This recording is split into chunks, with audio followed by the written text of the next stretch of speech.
Welcome to the Kerner office. I had a friend of the pod back on today, Connor Gross. He's been on at least 2 episodes so far. I know number 43, number 67, and maybe something else I can't remember. Connor's an idea machine, and I love his ideas. And I got so much energy from this chat with Connor. We had to split it into 2 episodes. You'll hear the next one next week.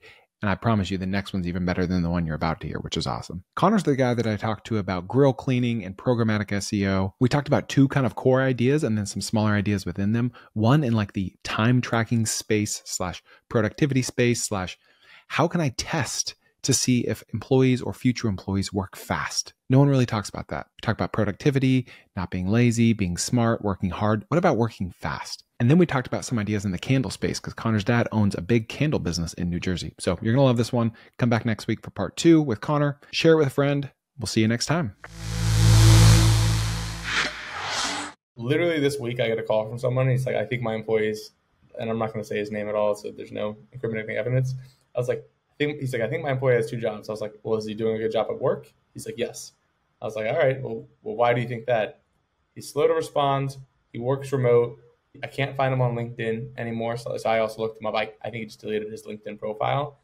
And then I got really suspicious. So, and keep in mind, I'm not saying my friend is sane. He's definitely a little crazy. But he said, I looked up his house where he lives on payroll. It's a $1.7 million house. Like, I know how much this guy makes. It's not 1.7. And I was like, all right, man. Well, like, first of all, people have trust funds. People have rich spouses. People get inheritance. Like, you know, I wouldn't judge the house situation, but all I will say is that he's not alone. You know, I've had 3 people within the last probably 3 months who have told me, and they're all entrepreneurial friends, that they think that their employee has a second job. And, you know, the telltale signs can be pretty easy, obvious. They're slow to answer things. You know, maybe they screen shared and a suspicious email or Slack popped up, whatever. They're not on LinkedIn, or maybe even worse, they are on LinkedIn, but they don't list your company on LinkedIn. Like there's some things there in terms of how to tell. And it's definitely, it's something that people would pay for. But like, even like for myself, right? Like I want to know, I'm not going to make my employees download a Chrome extension or Slack extension or whatever to spy on them. Like I'm just not that type of boss, nor do I care enough at all. But I would want to know. And so like this is more of a problem than it is a business. Like how do you solve that? Like what does that look like? Man, I'm thinking this is a little awkward to say, but I've had an employee in the past that I hired on Upwork. And Upwork is very interesting because it will tell you how many open jobs any employee has at any given time, any person on Upwork, right? And so I have people that I currently employ on Upwork that I can see they have 9, 10, 13 open jobs. Now, big asterisk, because a lot of times, like, there are jobs that I opened years ago that I never closed. And technically on their profile, it says they still have an open job with me. So but it doesn't count. But there are ways you can tell, and that's you can see how many hours they've worked on that job. Yeah. So if I see a job, it will say open job with this company since March 2021, 862 hours work. I can do the math and know, wow, this guy's doing 15 hours a week consistently. He's doing 10 hours a week here. He's doing 5 here. That's why he's not answering my emails, right? Mm-hmm. But that's just Upwork, right? So Upwork solves for that for Upwork. But outside of Upwork, where most of the world lives, that is a problem. And so I'm over here thinking like to install a Chrome extension on someone that you've already hired is like, there's just no going back from that. Like you said, right? And you said that. It's like it would just kill the culture, it would kill the vibe, just not going to work. But is there a way you could do it tactfully? I'm a fan of like getting ahead of things. Like for instance, when I hire someone at this point, I just tell them like, hey, I don't want to hop on calls ever. Whereas if I tell someone 3 months into the job, hey, I don't want to hop on calls. It's like, wow, you don't like me? It's like, no, it's not you. But if I tell them that up front, then they don't take offense. Yeah. Because it's just now they know from day one. And so I wonder if there's a world where on day one, it's like, hey, this is what we do.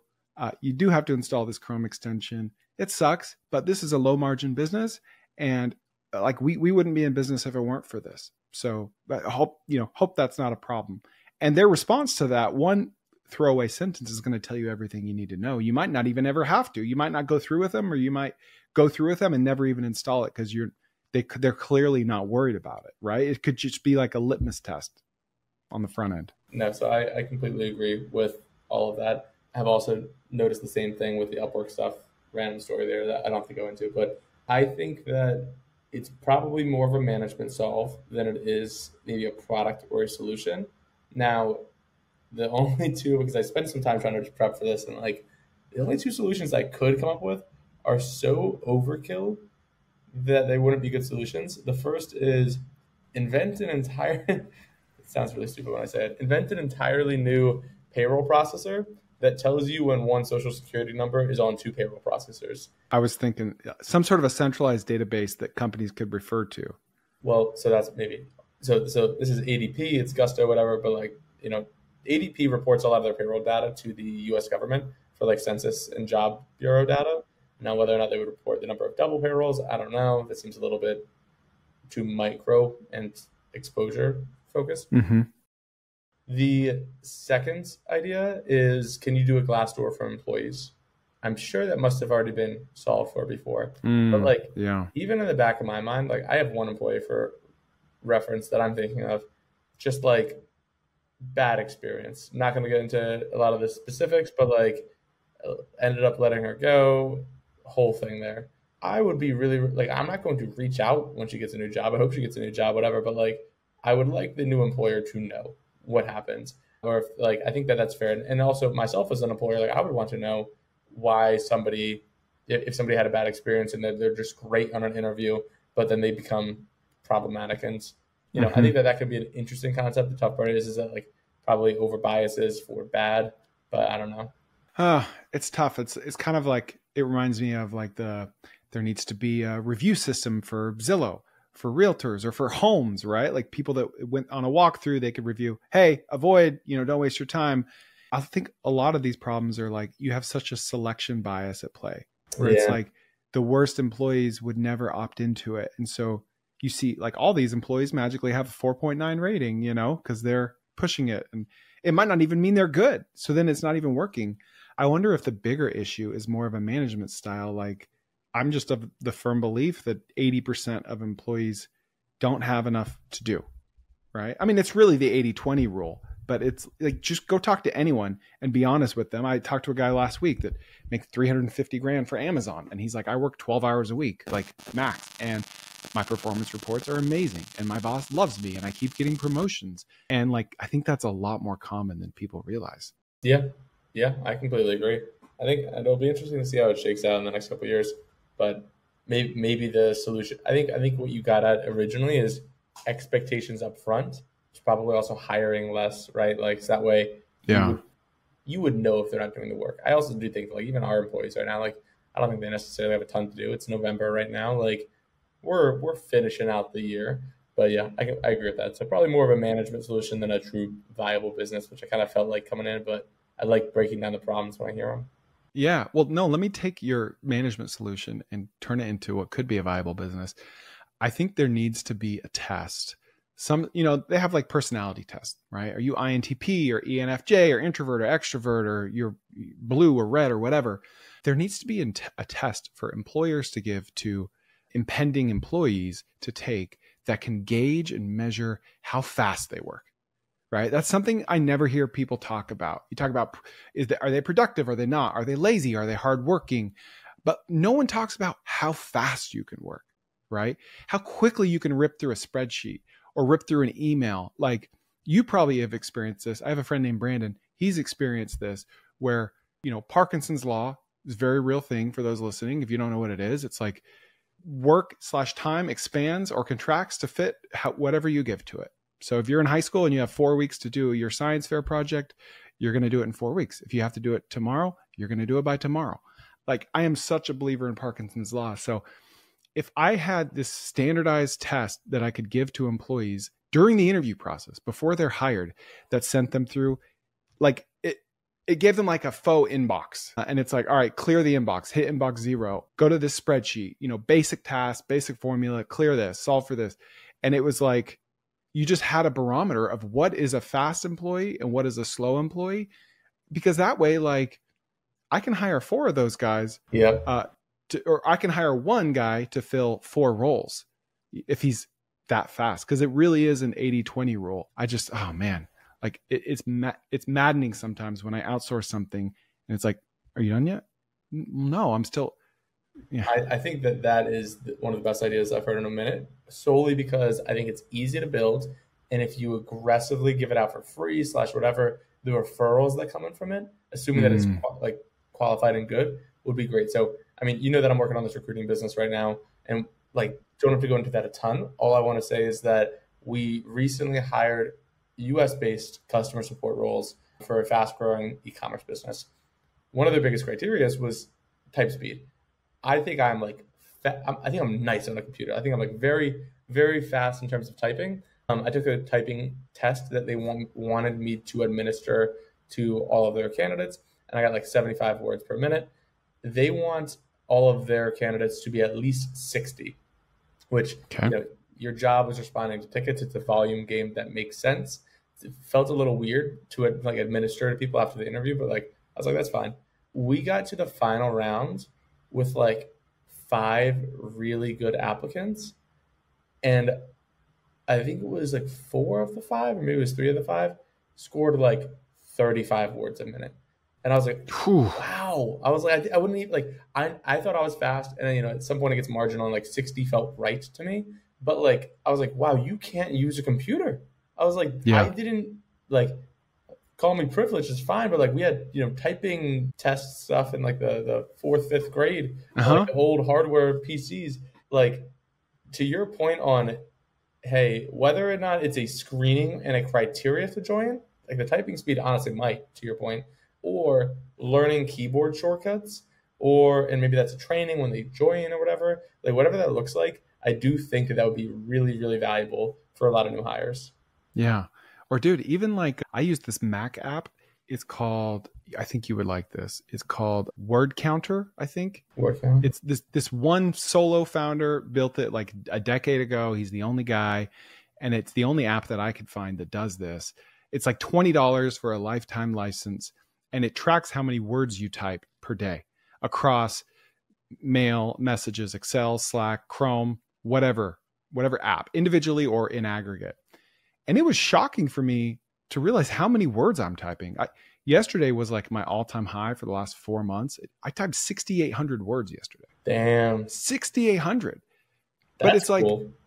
That's Parkinson's law. You just take on all these companies and projects and employees, and then you rip through it so much faster. You're like, I'm not going to put an email signature here. I'm not going to use pleasantries. I'm not going to add that period. That's a typo. People are going to think I'm dumb. I don't care. I'm going to leave all the typos, because what do I care that they think I'm dumb? No, I'm going to rip through these emails. Like, it took me 15 years to get there. But if you could see how many words someone in a role where that is correlated to productivity, just you're not taking screenshots, you're not checking in, I think that would get you a lot of the way there. I completely agree. That's cool. I like that a lot. Really like that. And to your point, this was your idea. Like, you make this free because you want this to become the de facto standard. You want all these companies to start using it, right? Like, introvert and extrovert is household word. Like, I want whatever X, Y, or Z household word that's related to this test to become commonplace. Because then, I mean, your monetization angles are endless at that point. There are a lot of paid ones, right? Like the paid ones are, is it predictive IQ? Or I don't know. It's they're if you look up like employee personality tests or something like that ahead of time, predictive index maybe it's called. There are a lot of paid ones. I do think, to your point, can you get a more free version of this and then upsell something else afterwards? Gets more exciting. Dude, and honestly, I would administer this test as an employer as just like, I wouldn't tell them we're measuring their productivity or their speed. I would just say like, hey, this is like it's a trial run and we're going to pay you for it, right? We'll pay you whatever your normal rate would be. And it's just so you can kind of get a feel for how we work. And then you give me feedback when you're done on what you thought. Yeah. And so it's like, oh, you're getting feedback. It's kind of a trick. Yeah. But then at the end of it, you're seeing all these metrics that they don't even know that you're tracking, 100%. 100%. Cool. I like it. That's cool. Me too. You could use AI to build that. Like, hey, here's what I'm thinking. what should I, like, how should I use Zapier? Like, how do I fill a faux inbox? Like, what type of Excel formulas should I use? Like, it should be like kind of skillful, but not really. It's got to be a little sandbox. Yeah. Yeah, exactly. Cool. Man, that's good. I like that one. All right. If you are watching this clip right now, you are watching this on YouTube. And if you are a fan of podcasts, please check out my podcast while you're at it, because sometimes I have podcasts that aren't on YouTube and sometimes I have YouTubes that aren't on podcasts. So check out the Kerner Office on any podcast platform, or you can go to tkopod.com. Also, my newsletter, we'll throw that in there. There are no ads. It's weekly. It's different content than my podcast and YouTube. Newsletter.chrisjkerner.com. You'll see the link, and we'll see you there. My dad, all my life, like I think in 2008, he bought this business back when I was 11 and I didn't know what like buying a business was or anything there. Bought a candle manufacturing business in South Jersey. Spent the summers scraping wax off glass, selling candles, making cold calls to mom and pop shops. And, now he's owned this business now, what is the math on this, 15 years, something like that. And he probably is going to sell it soon. He's grown the business pretty sizably, all under their own brand. But the entrepreneurial, direct-to-consumer, e-commerce brain in me is always thinking, damn, how can I launch a bunch of sub-candle brands? And to be honest with you, like his candle brands are not super unique from anyone else. It's just they have his 15 years plus the previous owners 15 years. They got 30 years in the industry of selling candles. So they've built a little bit of a brand for themselves. But I feel like it would be really fun to launch like the liquid death of candles and start with, I don't know what that looks like, but like the classic candle company and candle decor is everything from, fall baked goods, crisp cotton, some kind of like luscious smell and fragrance. Nobody wants their things to smell bad. So I think that's kind of off the table. It's kind of more of a gag gift. But like, can you create really intense branding that can appeal to a different audience and get a lot of headlines? What do you think?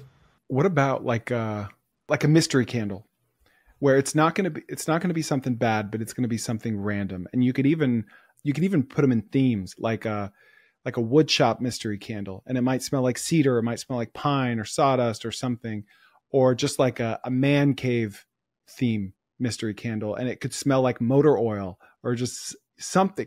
I don't know what it is. This is kind of random, but there's a small percentage of the population that genuinely likes the smell of skunk, myself included. Like we drive by a skunk and like my whole family's like, oh gosh, roll up the windows. And I genuinely love it. So that's weird. Maybe there's it is weird, but maybe there's something there. You know that there's a subreddit for people like you, I'm sure. Probably. Yeah. But so one thing I can think of is like Drive Coffee. I don't know if you know this company, but they do really cool packaging design. So they kind of this weird intersection of people who love classic cars / like adventure or whatever is the brand, and then people who enjoy their coffee. They sell coffee beans in motor oil cans with like really sexy package. That could be cool. But as far as like what you're saying too, the candle market is pretty segmented in terms of like gag gifts, which is like the surprise. I know that there are candle companies that do like hide a diamond ring in one out of every 50,000 candles that they sell. I love that concept. Like that.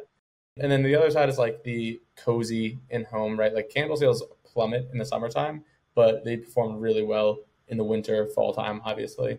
One thing that most people don't know about with the candle industry is that big players like Yankee will often, you make candles in 2 batches. You pour the wax, you let it sit, you adjust the wicks, you then reheat it so that way it's all straight, and then you pour the top layer of wax as well. That way you're not just like dousing a candle wick in wax. That's how the manufacturing works. In that second portion of wax, Yankee and a lot of the big guys is where they put all of their fragrance. So when you're at a store and you're smelling it, you're sniffing it, it smells really fragrance, because the fragrance is the expensive thing, not the wax here, right? You could probably have it's top heavy. It's a top heavy candle, yeah. You could probably have a pretty good marketing campaign. I've been pushing my dad to do this for a while, of just emphasizing the difference and educating the customers on that core difference. I think that would be really valuable and something that you can kind of like create an enemy out of, which would be nice.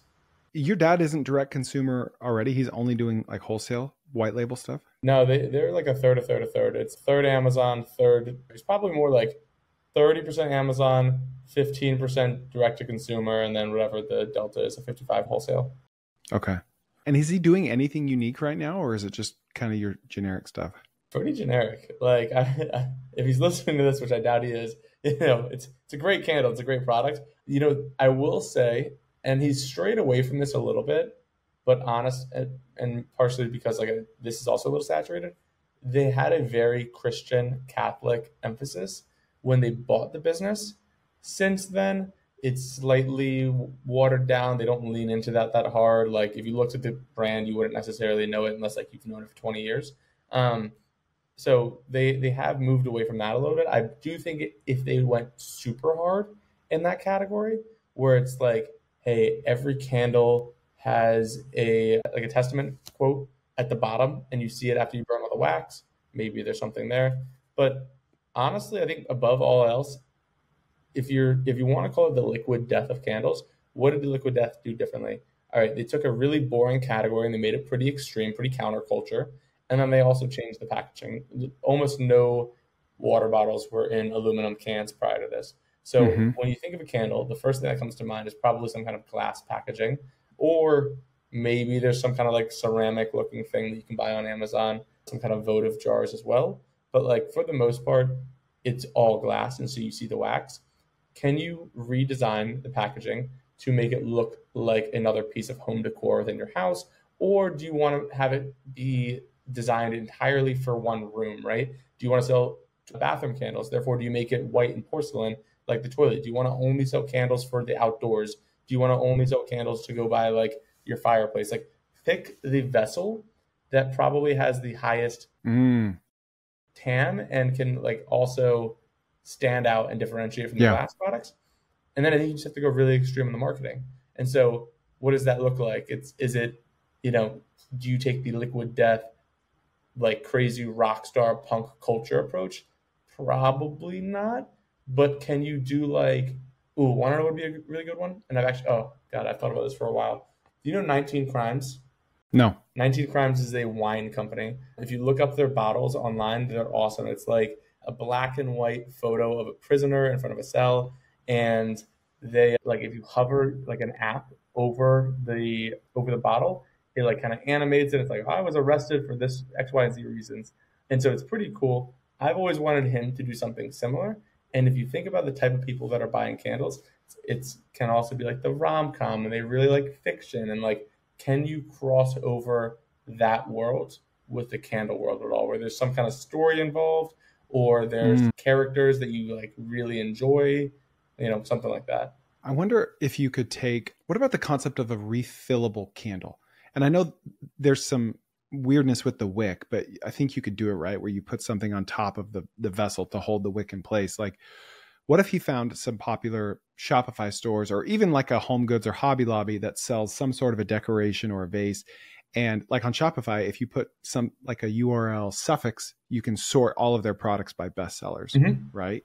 So basically just find some sort of a home goods decoration that's already top 1% bestsellers, copy the design somehow, and then sell a candle inside that with a subscription where you could order the wax in the future and you'd have to melt it down, but refill it over time. So it's a permanent fixture that is always a candle that you could always refill. So they have melters. Melters are basically nightstand looking things. Or they don't have to be nightstands, but they're nightstands. There's also ones that you can plug in, and then you just put the wax specifically on top. It burns it off. That can absolutely work. And maybe the entire game plan is, hey, we don't want to have something we light. We want to have something that casts a stronger fragrance. I like that idea. I think the vessel is the big question here, right? Because in the same way that they're selling aluminum cans versus plastic, what do you sell? And maybe it's the opposite too. Maybe you downsell it. Maybe you sell them without the vessel, and then there's just a plate that collects all the wax. That might get messy. I don't know. More broadly speaking, I like the concept of liquid death for X. That needs to be a thing. I think liquid death worked so well because the founder, I forget his name, is a freaking marketing genius, right?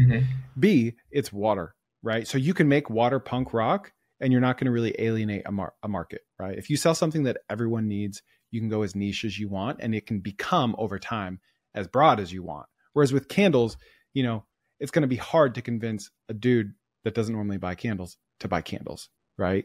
So maybe that's the MO as well, right? Like, I think you see a lot of people raise VC money and they'll go after the, hey, I want to make a men's makeup brand. I think one of them just recently went under. It's like, hey, men don't want to wear makeup.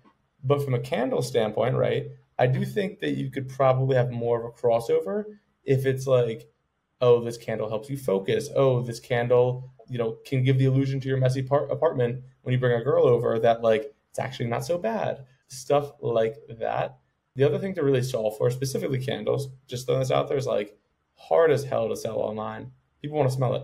And so Yeah. I don't really know the answer for that. Like, is it you send a little sample pack? The last thing I would say on the liquid death for X category, I have a friend whose friend started a business, and I freaking love it. It's called Titan Caskets. And Titan Caskets is essentially the liquid death for caskets. So they take a very, when people die, and I just did this whole write-up on like funeral homes and if they're a good business or whatever, like people are very much caregivers and they want to be there for you and whatever. The Titan Casket is like, they ran a Valentine's Day special called Buy Now, Die Later. And like, they're very aggressive in terms of their marketing. They take a really cool, fun approach. And it's like irreverent marketing. It's all irreverent. Like exactly. That's probably the best word for it. Exactly. And it's on a category that you would never think of, but crazy high AOV, right? Like, these $8,000, $9,000, $10,000 caskets. I'm looking at the website right now. Like they're like punk rock. They got like stickers on them. Like it looks like the back of my Jeep in high school. Yeah. And they also just did they made the casket. I don't know if you saw this or not, for the Yeti and Liquid Death collab. So Yeti and Liquid Death raffled off a casket for like $70,000, $80,000. And they manufactured the casket that essentially looked like a Yeti cooler as a casket. And then they filled it up with Liquid Death and ice and whatever. Wow. Yeah. That's random, but that's awesome. But pretty cool. Yeah. So I think the Liquid Death for X category, you have to be good at marketing, pick a big TAM, and then find something that also has to serve a little bit more of a problem, right? Like in Liquid Death's case, the kind of problem that they were solving was, I want to drink water at a concert without looking like a wuss. And that, it's, is he holding a Miller Lite? I can't tell. And I do think that you finding something like that could be very beneficial. Dude, I'll also say the Mango Chainsaw Liquid Death is the best sparkling water on the planet. It is so good. Hard disagree. Hey, big sparkling water guy over here. Love the Topo Chicos. I'm a Mountain Valley guy usually through and through. But like the mango one, I think it's too sweet for me. I think that's what it is. That's why I like it. Yeah. Because I bought one. I think they were selling it at like a Chipotle on Austin one time or something like that. And a little bit too sweet for me. Dude, I just got an idea. Okay, I'm sitting up. So I'm over here thinking, we're having like this, the front brain of my conversation is conversing with you. And the back of my brain is just thinking like the smooth brain is just thinking candle ideas, right? And so I'm thinking, you mentioned smell. How do you sell a smell over the internet? Well, it's hard. Can you send out samples? Then I started thinking direct mail. Could you do like a scratch and sniff direct mail? And it's like, that could be interesting. On like a postcard, you could put 12 different samples. Oh, I'm obsessed with this one. QR code right here. You order from your phone, Apple Pay, frictionless. Love it, right? Especially if it's a subscription, because direct mail is expensive, right?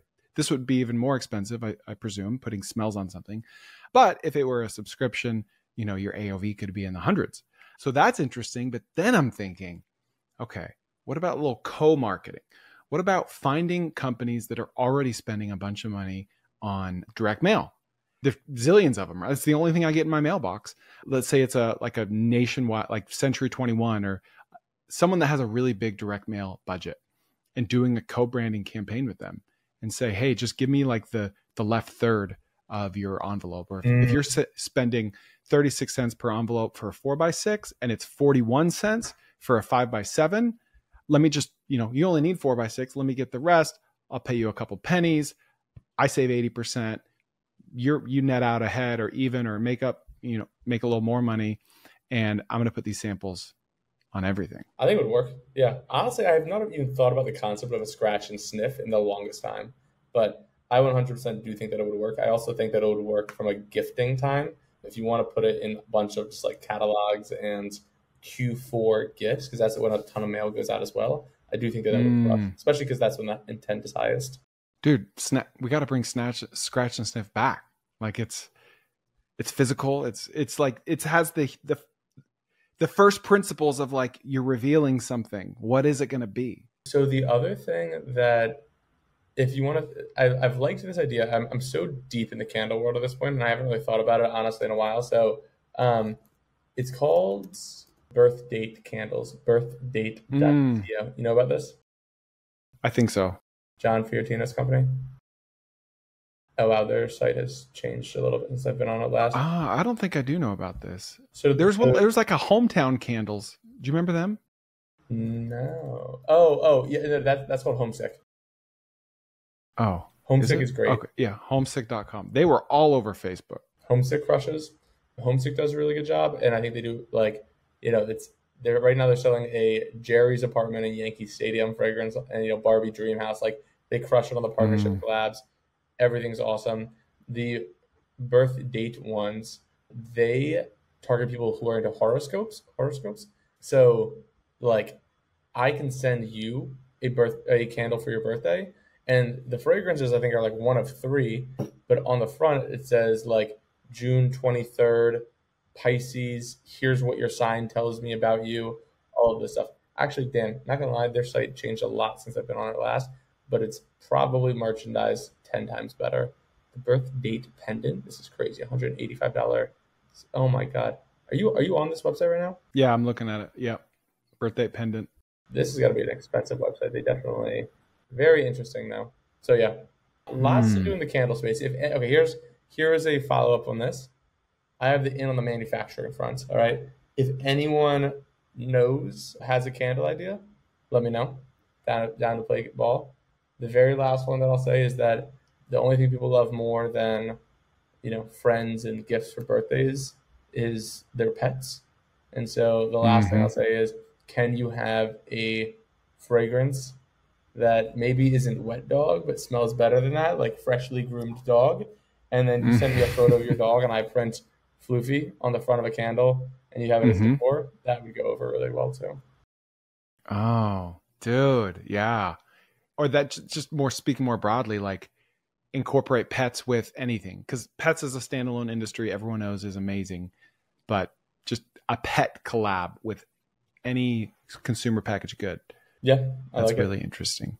Programmatic SEO on homesick candles, one for every niche town in America.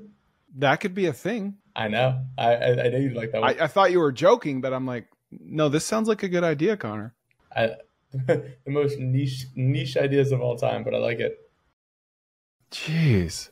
Even programmatic aside, like if you were just doing like hyper targeted Google ads to people in those areas, or people that used to live in those areas but now live in somewhere else. Yeah.